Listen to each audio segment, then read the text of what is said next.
Hi and welcome to Edge of Play's New Coach Starter Pack Chapter 1 Part 3 today. Chapter 1 is all about the admin behind setting up your own football club, and in today's video we're going to look at finding your players. So obviously this is a key part of forming your club. You may have got all the ideas in place, but without players to play in it, the club can't exist. First one I put down is FA support. If you contact your local FA, they do have people responsible for development in your area, if you're in the UK anyway, and I would hope in other countries too. So contact the FA, see if they can help put you in touch with people looking for players. Local schools, if you're looking for forming a junior side, look up all the local primary schools if that's the age group you're doing. If it's players that are going to be under 12s and up, then it may be secondary schools. Have a look around the local schools and then try contacting them. Now this is not easy to do because in a world where we're trying to be very careful on the safeguarding front, there can be some resistance to letting you bring in literature. So if you're a licensed coach, you should have your DBS check done, which means you can then show that to schools in correspondence. So do explain that you've got the DBS check done. Unless you have, they're not going to let you through the door. They're not going to put posters up for you, and rightly so. So I'd make sure you have that all in place before you contact schools. Before contacting the school, consider what you're offering, consider the age group, so that the school might want to know what year group it is that you're aiming your club for initially. So just make sure you get all those details in place, when the training will be. Even if you're not totally sure yet, earmark a date. Tell them what your venue will be for matches as well. Even if that's not completely clarified yet, giving that some structure is more likely to get people to get in touch with you. And make sure, of course, you have contact details with it as well. If you're going to go to the schools to actually give out flyers, contact the school beforehand. Get in touch, say, could I bring some flyers? Here's my, FA Licensed Coaches Club membership if you have that. Here's my disclosure certificate to show that I'm being cleared to work with children. Have all that in place, send that along to them via email perhaps beforehand, and then follow that up again. You may well need to. They've got a lot on the plates, these schools, so yours might not be top of the pile. So you might want to contact again, ask for permission, can I come in, give some flyers, and they might then put them out. They might just put them on the notice board.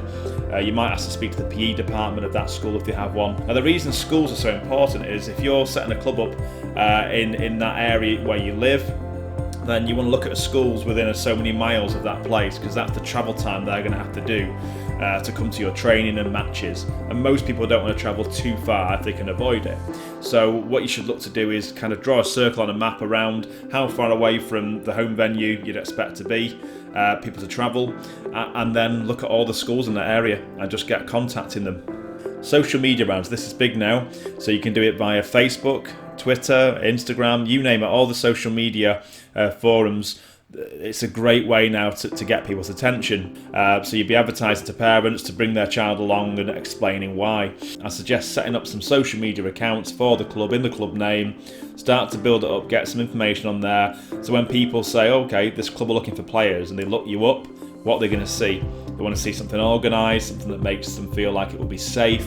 So have a good think about how you can present your account, make it as informative as possible, because this is how people might get attracted to your club. And just getting an ad out and pushing it on to friends and asking them to share it, that could be well enough to get you started. Now other local clubs, this can be other football clubs, so it can actually be that if you actually contact local clubs, sometimes some of these teams have too many players. And they can't give them all football, so it might be that some of the clubs would be glad of sending a few players your way. So that's one way, but it can also be other clubs, other sports clubs. It can be things like scouts and so on, girl guides. Any of these organisations where young people go to, it suggests they're into extracurricular stuff. Contacting these other clubs and seeing who's active, who's interested in getting involved in a club can be another way to attract players. After that, you're looking at places that everyone tends to have to go to. We've mentioned schools. You can also have shops as well, the local supermarkets. Go and ask again, can I put an advert on the wall advertising for new players? Could be local papers as well. They may well advertise for you in there. Leisure centres can be handy, again, looking for sporty people. Parents that are into their sport, taking their kids along to get active.